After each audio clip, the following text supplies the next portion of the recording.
1. Cavs secure first Summer League win. Highlights with Donovan Mitchell, Mobley and Sam Merrill. 2. Tyson scores 18 points in Cavaliers Summer League win. 3. Nae'Qwan Tomlin dominates.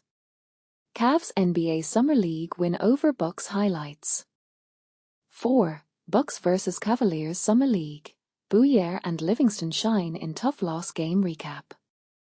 1. Cavs secure first Summer League win. Highlights with Donovan Mitchell, Mobley and Sam Merrill. Imagine this, while the spotlight was elsewhere, a significant moment unfolded in a more modest setting. In the heart of Las Vegas, at the Cox Pavilion on the UNLV campus, the Cleveland Cavaliers secured their inaugural win of the Summer League tournament. This victory, though perhaps overshadowed by other events, marked a pivotal moment for the team. Let's dive into the details and see what this win means for the Cavs and their future prospects.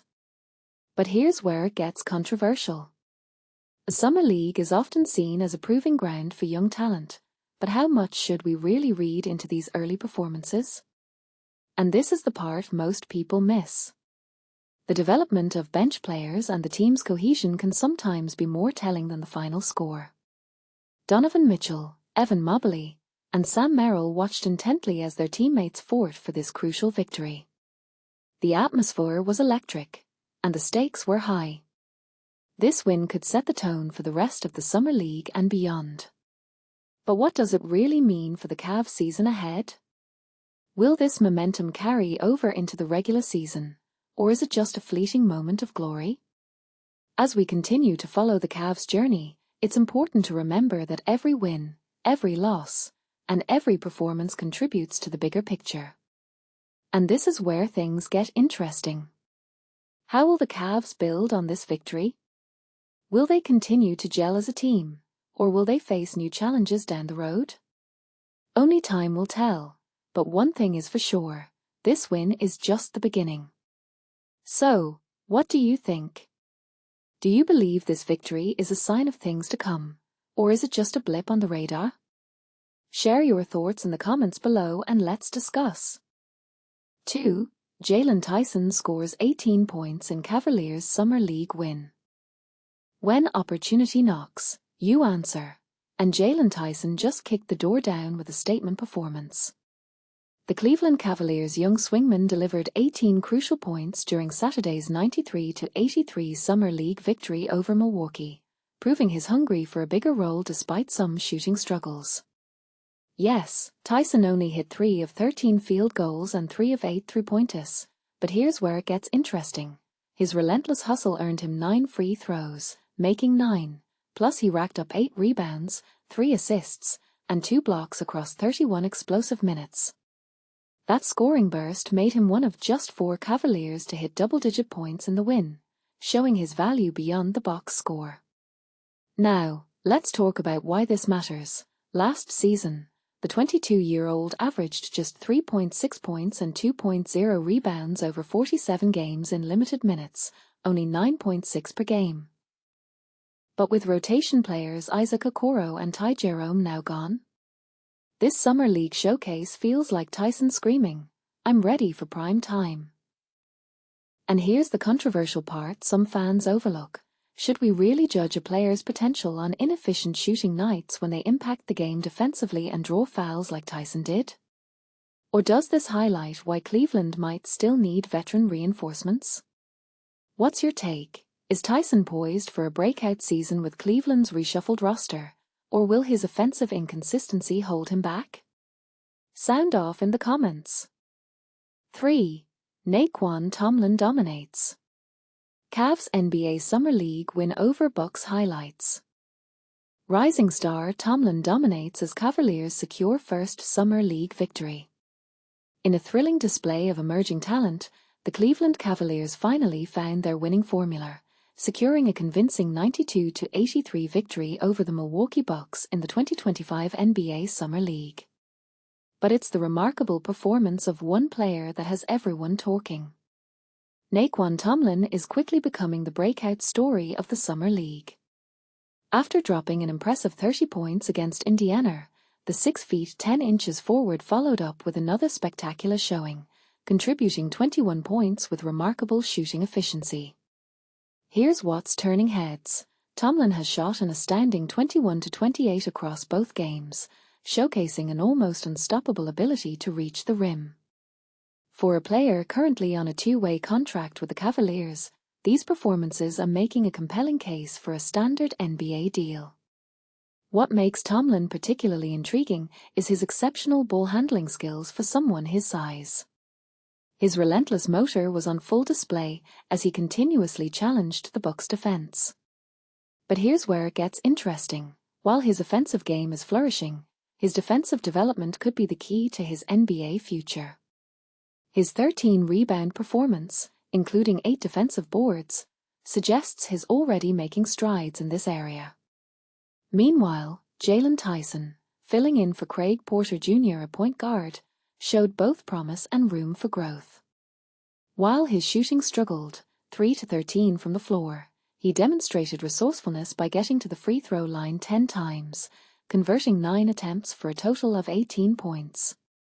This was a notable shift from his previous game's 12-assist performance, though he managed only 3 assists this time. Tyrese Proctor showed improvement in his role, recording 4 assists with minimal turnovers. While still working on his one-on-one penetration skills, he showed progress in attacking closeouts and navigating dribble handoffs. His 3-8 shooting from three-point range contributed to a solid 12-point performance. But here's the controversial question that's emerging. Could Tomlin's Summer League dominance be forcing the Cavaliers into a difficult roster decision sooner than expected? What do you think? Should the Cavs convert his two-way contract immediately, or wait to see if he can maintain this level of play? Share your thoughts in the comments below. 4. Bucks vs Cavaliers Summer League. Bouyea and Livingston shine in tough loss game recap. The Milwaukee Bucks suffered a tough defeat against the Cleveland Cavaliers, falling 93-83 in a game that felt far less competitive than the final score indicates. Cleveland's relentless physical play and hustle clearly dominated the court, overshadowing Milwaukee's efforts. While 4 Cavaliers players scored in double digits, nearly half of Milwaukee's points, 41 in total, came from the standout performances of Chris Livingston and Bouyea. Let's break down how the game unfolded. Starting lineups set the tone for the clash. The Bucks fielded Bouyea, Andre Jackson Jr., Chris Livingston, Tyler Smith, and Pete Nance, while the Cavaliers opened with Tyrese Proctor, Seilu Niang, Norchad Omier, and their Summer League stars Nae'Qwan Tomlin and Jaylon Tyson. Notably missing from the lineup were Mark Sears, Milwaukee, and Craig Porter Jr., Cleveland, both sidelined by injury. Right from the tip-off, Chris Livingston ignited Milwaukee's offense, racking up a personal 7-0 scoring spree within the first minute, kicking things off with a challenging layup. Cleveland's Jaylon Tyson finally got the Cavs on the scoreboard with a three-pointer roughly 8 minutes in, sparking a 7-2 run for his team. But Milwaukee quickly responded when Bouyea nailed a pull-up three-pointer, swinging momentum back in their favor. Together, Bouyea and Livingston scored the Bucks' first 17 points. Cormac Ryan earned a quick substitution spot for the Bucks, a reward for his strong showing in the previous game. At 4:30 into the first quarter, Bogoljub Markovic hit a three-pointer, marking the first Bucks basket not scored by either Livingston or Bouyea. Near the quarter's close, Cleveland intensified their defense, chipping away at Milwaukee's lead. Rookie Tyrese Proctor landed a late three-pointer to give Cleveland a 21-20 advantage, only for Malik Williams to answer with a buzzer-beating 3 to end the quarter at 23-21 favoring the Bucks. The second quarter transformed into an up-tempo battle, with both squads pushing fast breaks and scoring layups in transition. Cleveland's Wereth Alatish made an early impact, scoring 5 points in the first 2.5 minutes by hustling down the court. Despite Milwaukee showcasing impressive shooting skills, their repeated fouling held them back. Cleveland earned 15 free throws before the Bucks even attempted one. Halfway through the quarter, Seilu Niang took advantage of a distracted Livingston to score a reverse layup, nudging Cleveland ahead 30-29 and igniting an explosive 17-0 run that lasted over 5 minutes. During this run, Bouyea went down clutching his leg after a tough collision going up for a layup, retreating to the locker room during a timeout. Thankfully, his injury wasn't serious, and he returned to the court with 2.5 minutes left in the half. Livingston halted Milwaukee's scoring drought at the free throw line near the half's end, while Pete Nance knocked down a corner three just before the buzzer. Even so, the Bucks found themselves trailing 45-33 at halftime. Bouyea led all scorers with 14 points by the break, while Tyson paced the Cavs with 11. Unfortunately, Tyler Smith and Andre Jackson Jr. struggled offensively, combining for 0 points on no made shots. After the break, the game grew even more physical, with both teams battling fiercely for rebounds and applying intense defensive pressure. Bouyea reignited the scoreboard with a wing three-pointer 9 minutes into the third quarter, the first basket of the half. 2 minutes later, he hit another from the same spot, reaching the 20-point mark. Smith tried to shake off his struggles by shooting 2 quick threes but missed both. Meanwhile, Bouyea remained the only Bucks player displaying calm and confidence, as Jackson and Smith appeared overwhelmed by Cleveland's tall, athletic forwards, coughing up turnovers. Pete Nance energized Milwaukee with a driving dunk midway through the quarter, but Proctor and Tristan Enaruna quickly responded with a three-pointer and a slam, keeping Cleveland's lead comfortable at 16 points.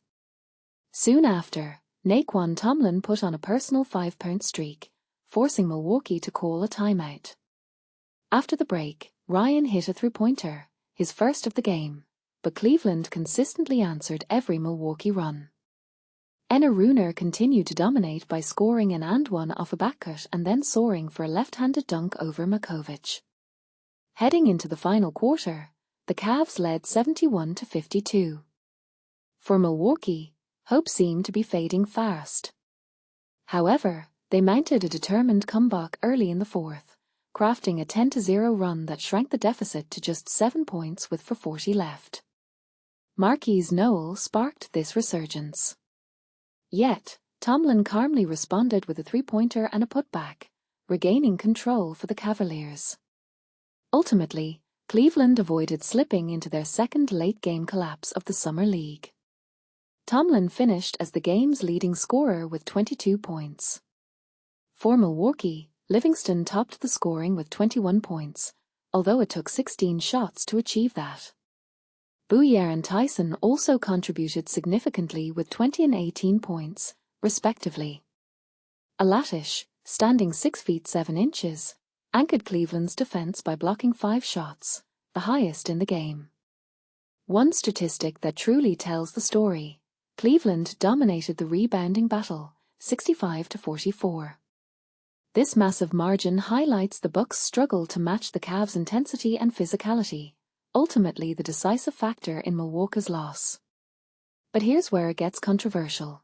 Should the Bucks blame their defeat solely on physicality and rebounding, or are other factors like shot selection and turnovers equally to blame?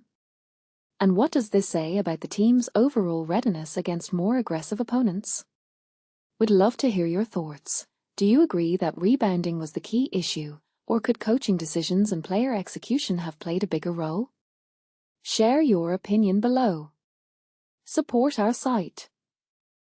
https://www.aspination.com/pages/guiding-principles. Breaking Tea. https://breakingtea.com/collections/Milwaukee-basketball RFSN =1257767.3E164C. ESPN Plus. http://go.web.plus.espn.com/c/for8292-4/555830/9070 sub-ID 2 left bracket right bracket SB left bracket P right bracket 242294 for left bracket T right bracket W left bracket R right bracket BritishEnglishWhoop.com left bracket D right bracket D ampersand shirt ID =BritishEnglishWhoop. ESPN Plus 30 for 30. https://go.web.plus.espn.com/c/for8292 for/66277/9070 sub ID 2 = left bracket right bracket SB left bracket P right bracket 24229 for 7 for left bracket T right bracket W left bracket R right bracket BritishEnglishWhoop.com left bracket D right bracket D ampersand shared ID = British English Whoop Fuba TV https://go.redirectingat.com/??xgust